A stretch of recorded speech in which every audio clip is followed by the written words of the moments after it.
I'm Shanley Hibbs and this is Unitec News. Today we will be covering 4 of the 8 United Nations Millennial Development Goals.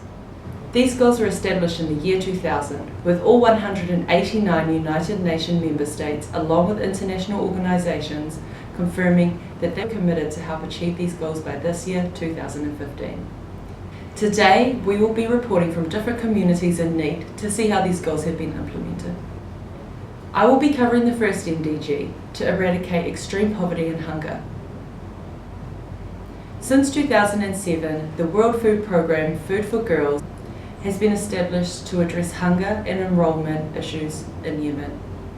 In Yemen, over 60% of primary school aged children that do not receive an education are female. Yemen's Deputy Country Director for the World Food Programme, Salman Omar, gave us the following statement. Education is the right for every child, not just boys. Moreover, if a mother is educated, her whole family is educated.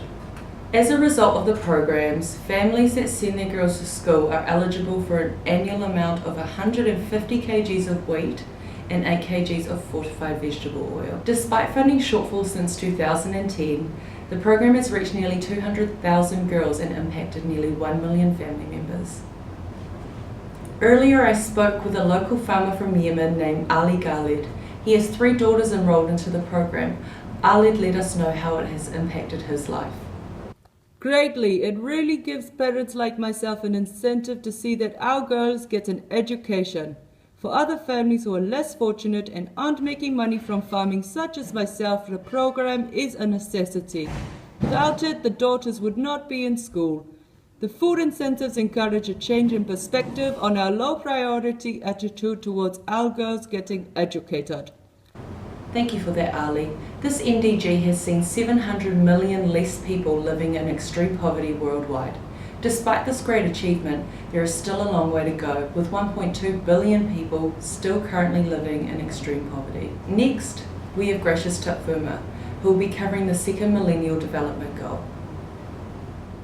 Thank you, Shanley. I'm reporting live from Ghana, where we've seen results that with every 100 boys outside of school, there are also 117 girls not in school. But this has improved vastly from the year of 2004 to 2005, where the number has gone up 84%, all thanks to the MDG goals that are helping girls and boys to get into school at such a young age. The goals really aim to ensure that kids should be or have at least the basic school primary education that we all need and deserve. Nigeria has given us results and shown that there are 10.5 million children outside of school, and majority of them are girls. There's a young girl by the name of Nailatu, a 13-year-old, where she says that her dream is to be a doctor, and she knows that the only way to be a doctor is by getting education. Her father, Mr. Toro, goes on to say that I will support my daughter until the day I die. It is a pleasure also to see world leaders come together, not only to support the continent of Africa, but to support education worldwide. We have seen this in many different countries. We're excited of what is to come, and we're excited of what is happening right now. I will leave back time to you, Shanley. Thank you. As Gracious mentioned, it is great to see world leaders rally behind such cause. We can only hope it gets better for families in a similar situation to the Toro family.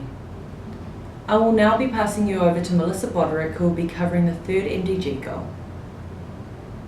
I'm Melissa Boderick, and I'm reporting live from Dubai for Unitec News. I'm here to talk about the third Millennium Development Goal, which is empowering women and promoting gender equality. The target is to eliminate all gender disparity in primary and secondary education by 2015. This leads me to the story of Habibi Saribi.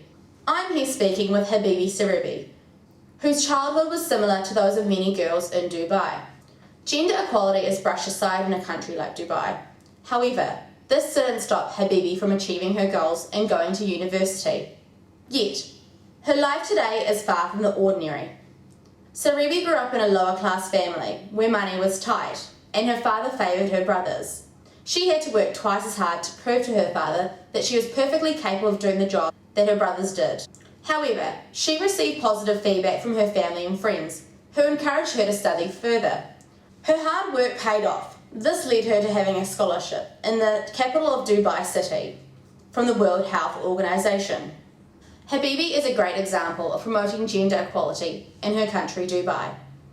Now I'll pass you back to the studio. Thanks, Shanley.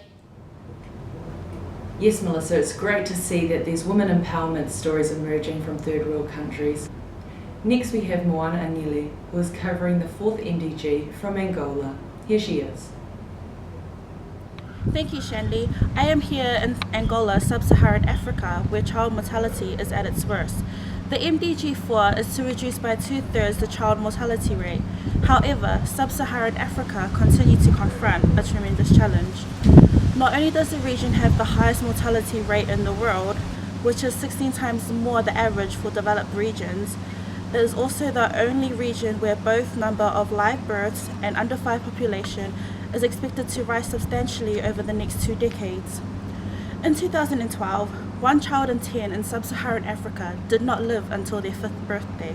The global annual rate of reduction in child mortality has accelerated steadily from 1.2% between 1990 and 1995 to 3.9% between 2005 and 2012. However, sub-Saharan Africa still falls short of the 2015 target. It is said to take until 2028 for Goal 4 to be achieved globally at the current rate. Despite substantial progress, the world is still falling short of MDG 4. The global rate of child mortality in 2012 was more than half of its 1990 rate, dropping from 90 to 48 deaths per 1,000 live births. Fewer children died in 2012 than they did in 1990.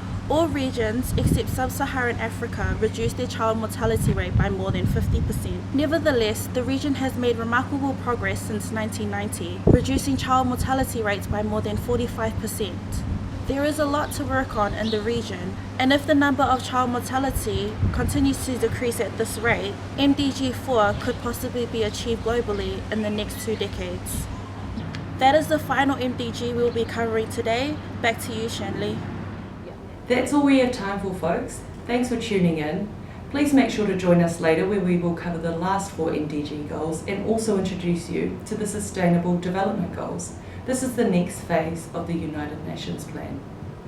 I'm Shanley Hibbs and thank you for watching Unitec News.